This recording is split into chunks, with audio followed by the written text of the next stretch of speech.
कहते हैं ना, with the right mindset you can turn your weakness into your strengths. बिल्कुल सही कहते हैं। जी हाँ दोस्तों, आज की इस वीडियो में हम बात करेंगे राइट माइंडसेट के बारे में। देखिए मेरे भाई, कभी कभी ऐसा होता है ना कि हमें कोई नया काम करना पड़ता है जिसके बारे में हमें कोई आइडिया नहीं, तब हमारा रिएक्शन कैसा होता है कि अरे यार ये कैसे होगा, ये तो मैं कर ही नहीं पाऊंगा, मुझे इसके बारे में कुछ पता ही नहीं। मेरे भाई ये होता है नेगेटिव माइंडसेट। पर मेरे भाई, अगर आपको सक्सेस चाहिए ना, तो आपका राइट माइंडसेट होना यानी सीखना बहुत ज्यादा जरूरी है, यानी बहुत ज्यादा क्रिटिकल है। सीधी बात है मेरे भाई, अगर आपका माइंडसेट बदलेगा ना, यानी आपका दृष्टिकोण बदलेगा ना, मतलब देखने का नजरिया बदल गया ना, तो मेरे भाई दुनिया बदल जाएगी। एक सीक्रेट बताऊं, राइट माइंडसेट ना बहुत ही बड़ा रोल प्ले करता है आपकी पर्सनैलिटी डेवलपमेंट में। फिर देखना मेरे भाई, आपकी सक्सेस पक्की है। तो चलिए मेरे भाई, अब बात करते हैं राइट माइंडसेट इतना इंपॉर्टेंट क्यों है आपकी पर्सनैलिटी डेवलपमेंट के लिए। सबसे पहला ना,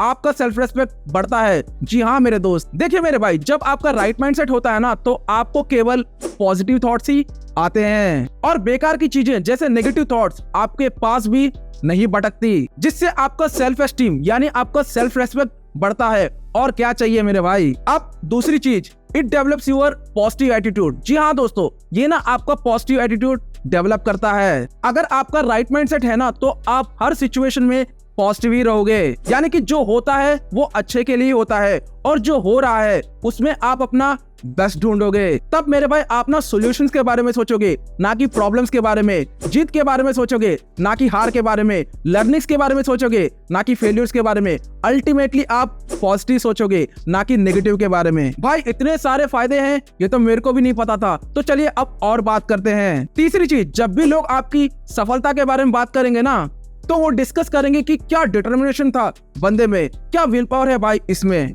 और मेरे भाई कहां से आता है इतना बेहतरीन क्वालिटी? मेरे भाई राइट माइंडसेट से। जी हाँ दोस्तों, राइट माइंडसेट से। चौथी चीज, फेसिंग चैलेंजेस। जिंदगी के हर मोड़ पर ना चैलेंजेस आते हैं मेरे भाई, फिर चाहे आप किसी भी फील्ड में क्यों ना हो और आप कोई भी हो, चैलेंजेस तो आपको फेस करने ही पड़ेंगे मेरे भाई। आपको ना चुनौतियां यानी चैलेंजेस तो आपको फेस करने पड़ेंगे मेरे भाई, जिसे हम प्यार से प्रॉब्लम्स भी कहते हैं। और आपका राइट माइंडसेट ना हमेशा रेडी रहता है सीना तान के प्रॉब्लम्स यानी चैलेंजेस को फेस करने के लिए। अब मुद्दे की बात, राइट माइंडसेट डेवलप कैसे करें, बस 3 चीजें बताऊंगा, ध्यान से सुनना मेरे भाई। सबसे पहली चीज, पॉजिटिव एटीट्यूड रखो, यानी नेवर गिव अप एटीट्यूड रखो मेरे भाई। मान लीजिए कि आपको टॉप नॉच पब्लिक स्पीकर बनना है, तो मेरे भाई ये मत सोचो कि अरे यार मुझे तो कुछ आता ही नहीं, मैं क्या बताऊंगा, मेरे बस की बात ही नहीं मेरे भाई, ये ना नेगेटिव एटीट्यूड है।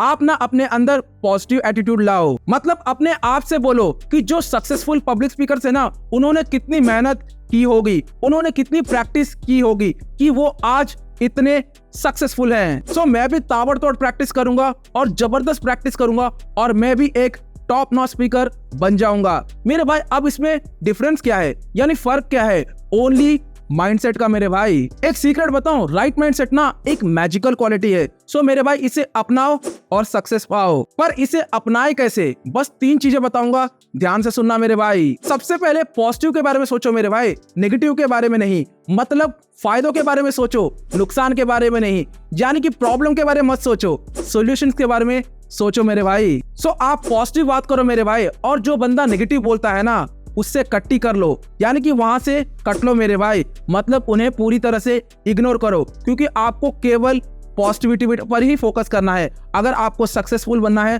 तो आपको ओनली राइट माइंडसेट यानी पॉजिटिव पर ही फोकस करना पड़ेगा मेरे भाई। दूसरा, आप कंसिस्टेंटली एफर्ट करते रहो, क्योंकि मेरे भाई जब आप निरंतर प्रयास करते हो ना, तो आपकी सक्सेस पक्की है मेरे भाई। पर अपने प्रयास में कोई कमी मत छोड़ना मेरे भाई, यानी कि टालम टोल मत करो, यानी कि प्रोक्रेस्टिनेशन मत करो। पूरे फोकस के साथ अपने काम पे लग जाओ, यानी कि उसमें अपना 100% बेस्ट दो, कोई भी कमी मत छोड़ो मेरे भाई। अपना पूरा प्रयास 100% पूरे फोकस के साथ करो। आपको पता है ना 1% इंप्रूवमेंट डेली। अब इसका फायदा क्या है, आपको पता भी नहीं चलेगा कब आप 1% से 100% तक पहुंच गए हो। इसलिए मेरे भाई 1% इंप्रूवमेंट डेली करते रहो, लगातार करते रहो। इसलिए मैंने आपको बोला कंसिस्टेंट बस काम करते रहो, वो भी फोकस के साथ।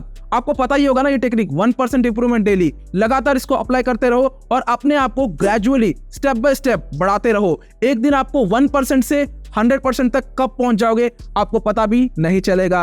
अब तीसरी चीज, अपने कंफर्ट जोन से ना मेरे भाई बाहर निकलो, अपने कंफर्ट जोन में मत रहो, कुछ नए स्किल्स सीखो, जैसे communication skills, public speaking skills, personality development. मैंने इसके ऊपर पूरी की पूरी प्लेलिस्ट बनाई है मेरे भाई। या फिर आप बुक्स पढ़ो, नई चीजें एक्सप्लोर करो, या फिर आप नेचर के साथ थोड़ा टाइम बिताओ, यानी स्पेंड करो। आप नए नए लोगों के साथ घुलो मिलो, यानी कि उनसे बात करो, यानी कि उनके साथ अपनी एक्सपीरियंसेस को शेयर करो। ऐसा करने से ना आप चेंज यानी बदलाव से प्यार करोगे, यानी कि आप बदलाव को महसूस करोगे, जो आपके डेवलपमेंट के लिए बहुत ज्यादा जरूरी है, जिससे आपको नई अपॉर्चुनिटीज मिलेंगी। आप उनको क्रैक करो और सक्सेस पाओ। अब आपके लिए एक बोनस पॉइंट मेरे भाई, आप ना हमेशा ग्रोथ को अपने दिमाग में रखो, जिससे क्या है ना आप हमेशा नई चीजें को सीखने में उत्सुक रहोगे, यानी कि क्यूरियस रहोगे, यानी कि एक्साइटेड रहोगे। और जब आप नई चीजों से सेटिस्फाइड रहोगे ना तो मेरे भाई आप बहुत कुछ अपने आप को डेवलप करोगे। फिर देखना मेरे भाई, आपको कोई नहीं रोक पाएगा, इवन मैं भी नहीं। देखिए मेरे भाई, मैंने पर्सनालिटी डेवलपमेंट के ऊपर ना पूरी की पूरी प्लेलिस्ट बनाई है, एक बार आप जरूर देखना, क्योंकि ये बहुत ज्यादा इंपॉर्टेंट है। एक बार आप देखोगे ना तो आपको मजा आ जाएगा। देखिए मेरे भाई, अगर आपको ये वीडियो सच में पसंद आती है ना तो मेरे भाई प्लीज लाइक और सब्सक्राइब कर दीजिएगा, जिससे मेरा मोटिवेशन हमेशा बना रहता है। फिर मिलते हैं अगली वीडियो में। Thank you for watching this video.